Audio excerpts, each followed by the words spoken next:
They called him the liar, not to his face, but in whispers behind his wheelchair.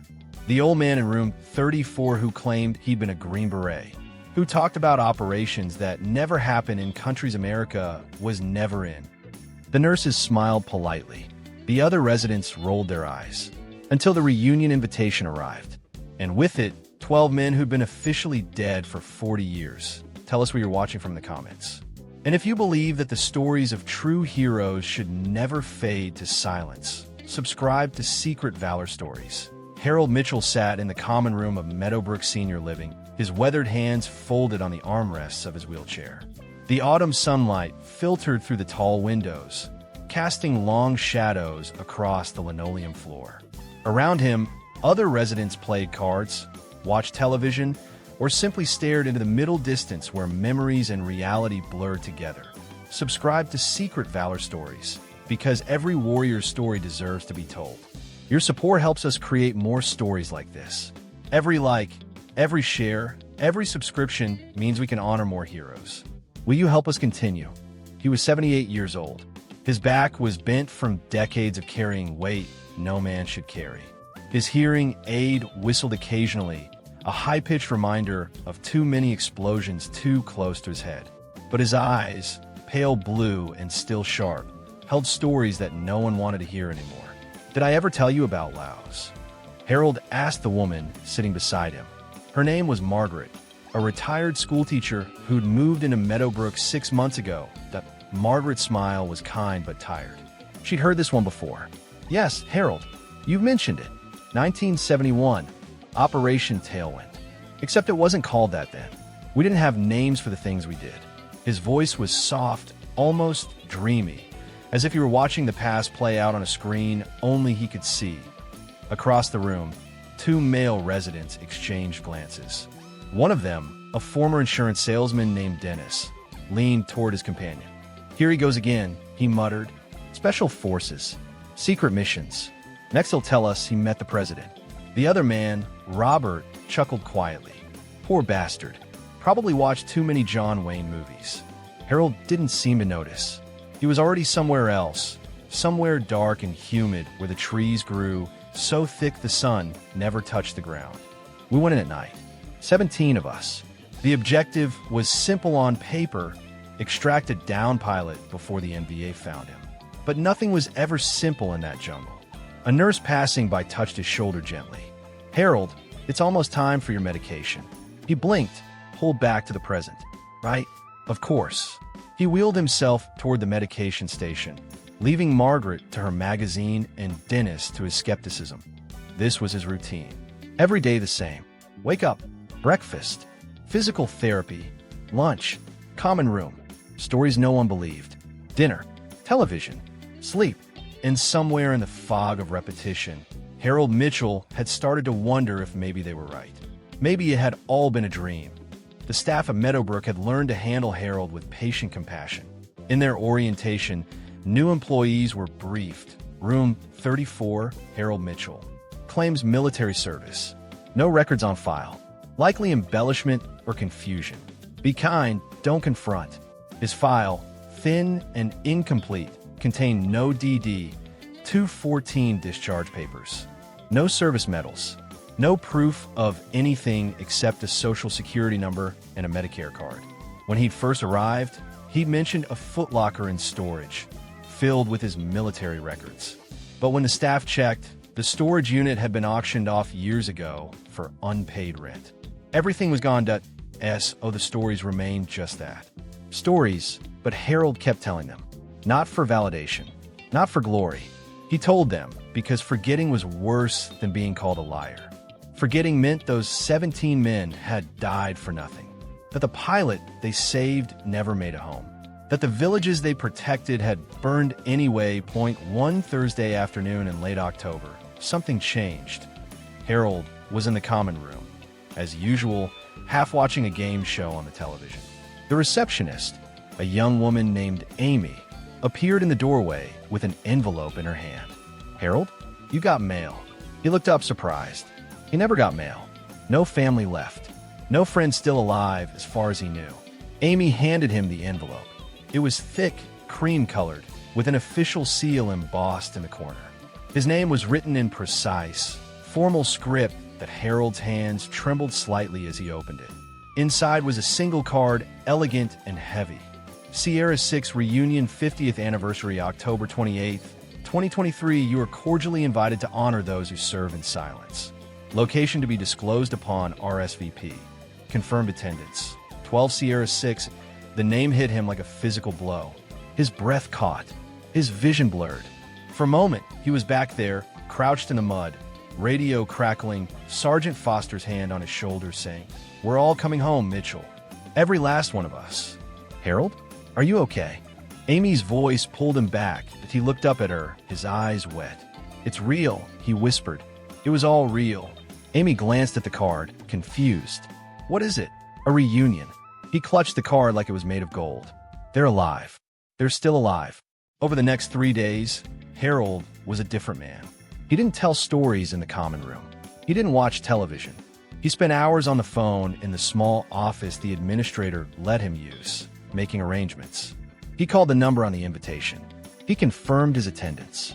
He requested transportation assistance. The staff noticed the change but didn't understand it.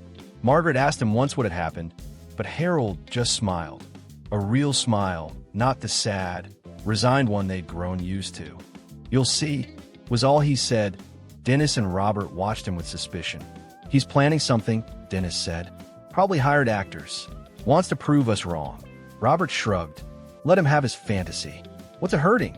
October 28th arrived cold and gray. Harold woke before dawn, his heart pounding with anticipation and fear. What if it was a mistake? What if the others didn't remember him? What if 50 years had turned them all into strangers? He dressed carefully in the only suit he owned, a navy blue relic from a funeral 10 years ago. It hung loose on his frame, but it was clean and pressed. He pinned his dog tags inside his shirt against his chest. They were the only physical proof he had left. The only thing the auction hadn't taken. At 8 o'clock, a black SUV pulled into the Meadowbrook parking lot. Not a taxi, not a senior transport van. A government vehicle with tinted windows and a driver who moved with military precision. The driver entered the building and asked for Harold Mitchell. Amy, working the morning shift, pointed toward the common room. "He's been waiting all morning." Harold wheeled himself to the entrance. The driver, a young man in a dark suit, nodded respectfully. "Mr. Mitchell, I'm here to take you to the reunion." "I can walk," Harold said quietly. "I just need help with distances." The driver offered his arm, and Harold stood, his legs shaky but functional. Together they walked to the SUV. The entire common room watched through the windows. Dennis stood, his mouth slightly open. Margaret pressed her hand to the glass. The drive took 2 hours, winding north through increasingly rural roads until they reached a private estate hidden behind iron gates and tall pine trees. The mansion beyond was old, stately, and utterly isolated that Harold's heart hammered as they pulled into the circular driveway. Other vehicles were parked there, expensive, discreet. The driver helped him out and led him to the front entrance. The door opened before they reached it, and Harold stopped breathing. The man standing in the doorway was older, gray-haired, wearing a simple sweater and slacks. But Harold would have recognized that face anywhere. The scar above his left eyebrow. The way he stood, weight slightly forward, always ready. "Foster," Harold whispered. James Foster, former sergeant and team leader of Sierra 6, smiled. It was a smile that carried 50 years of relief. "Mitchell, you stubborn son of a bitch. You made it." They embraced, two old men holding each other up, both crying without shame. "I thought..." Harold couldn't finish the sentence. "I know. We all did." Foster pulled back, his hands on Harold's shoulders. "Come inside. The others are waiting." The interior of the mansion was warm, decorated simply but elegantly. And in the main sitting room, 11 men stood waiting. Some used canes. One had an oxygen tank. But they all stood. Harold recognized every single face. Martinez, the medic who'd kept them all alive through infections and bullet wounds. Chun, the radio operator who'd called an extraction under impossible circumstances. Kowalski, the demolitions expert. Patterson, Hughes, Wilson, Ramirez, Jackson, Thompson, O'Brien, and standing slightly apart, a man in a wheelchair with 4 stars on his collar, General David Harrison, the pilot they'd rescued. For a long moment, no one spoke. They just looked at each other, seeing past the wrinkles and scars to the young men they'd been. Then Foster raised his glass. To Sierra 6, all 17 went in. All 17 came home. All 17 came home. They echoed. Harold's voice broke on the words. But they said, the record said classified, Foster explained gently. Operation Tailwind was buried, deep. When the war ended and the public started asking questions, a lot of missions got erased. We became ghosts. Officially, we never existed. They told us not to contact each other, Martinez added. For decades, we couldn't risk it, couldn't prove it, couldn't talk about it. Chen nodded. But last year, the records were finally declassified. Partially, enough for us to find each other again. Harold sank into a chair, overwhelmed. I tried to tell people. For years, I tried. They thought I was crazy. General Harrison wheeled forward. His legs, Harold now saw, were prosthetics. You're not crazy, Mitchell. You're a hero. You carried me 3 miles through hostile territory with a bullet in your shoulder. I owe you my life. We all do, Foster said quietly. Every one of us. The reunion lasted 3 days. They shared stories, real ones, with men who remembered the same darkness. They laughed about things that had once made them cry. They cried about things they'd once forced themselves not to feel. On the final evening, they gathered for a formal ceremony. A photographer, cleared by military intelligence, documented the event. Each man received a medal, not the flashy kind for public ceremonies, but the real ones, the classified commendations that had sat in sealed files for 50 years. Harold held his in shaking hands. The citation read, "For extraordinary valor in combat operations, Laos, 1971. Classified until 2022. Foster stood before them all.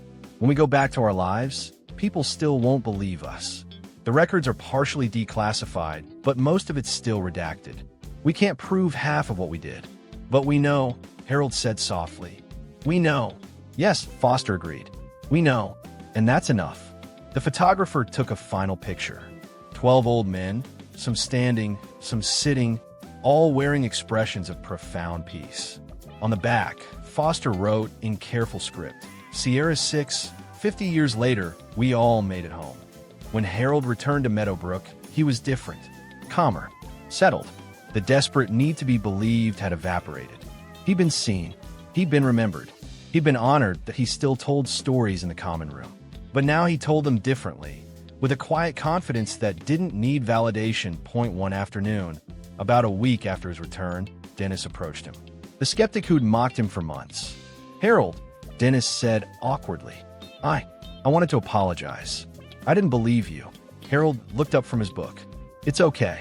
No, it's not. You were telling the truth, and I called you a liar." Harold considered this, then smiled gently. "You didn't have any reason to believe me. The government made sure of that. I don't blame you. Did it really happen? All of it. Every word." Dennis hesitated, then sat down. Would you tell me? Really tell me? I'd like to listen, if you don't mind." Harold's eyes brightened. "I'd like that."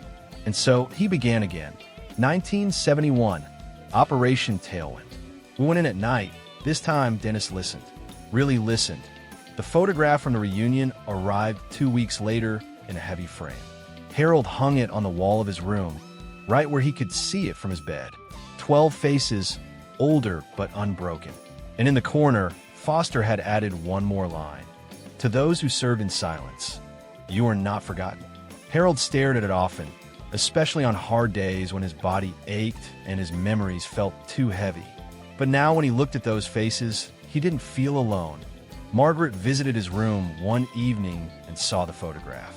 "Are those your friends?" "My brothers," Harold corrected gently. She studied the image, the formal poses, the medals just visible on their chests. "They're real." "Yes. You told the truth all along." Harold smiled. "Yes." Margaret reached out in his hand. "I'm sorry I didn't believe you. You believe me now. That's what matters." That night, as Harold prepared for bed, He took out the reunion invitation one more time. He read the words again, to honor those who served in silence. For 50 years, he'd carried the weight of being disbelieved, of having his sacrifice erased, of watching his service reduced to the ramblings of a confused old man. But in the end, the truth had a way of surviving. Even when buried, even when classified, even when forgotten by everyone except those who'd lived it. He placed the invitation in the drawer beside his bed, next to his dog tags and the photograph. Then he turned off the light and closed his eyes. For the first time in decades, Harold Mitchell slept without ghosts, because he finally understood a warrior is always a warrior. And the warriors who fight in silence are never truly alone. Somewhere, always, their brothers remember, and that, more than any medal or monument, was enough. What does it mean to be believed? To be remembered? Share your thoughts in the comments below. And if this story of courage and brotherhood moved you, share it with someone who needs to hear it today. Type Sierra 6 if you believe true heroes deserve to be remembered. Type We All Came Home if you believe in the bonds of brotherhood. Type Served in Silence if you honor those whose sacrifices were hidden. This video took us one full day to research, write, and produce. If you want more stories with happy endings like this, hit that subscribe button and ring the bell. We don't do this alone, we do it together.